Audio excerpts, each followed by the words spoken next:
Ang kanyang bagong record breaker ay 38 points ay sapat na para malampasan ang lokal na scoring board ng kanyang kasamahan na si Alyssa Valdez na may 37 points at nakuha ito ni Alyssa noong hindi pa professional ang PVL.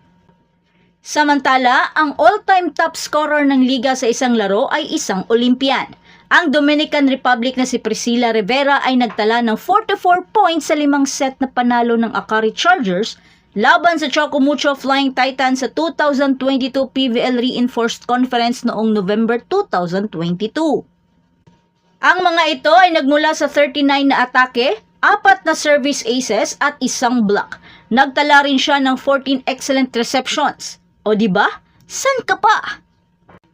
Nalampasan niya ang 35-point output ni Elena Samoylinko ng PLDT high-speed hitter sa parehong conference. Pero marami ang naguhula na maaari bang malampasan ni Carlos ang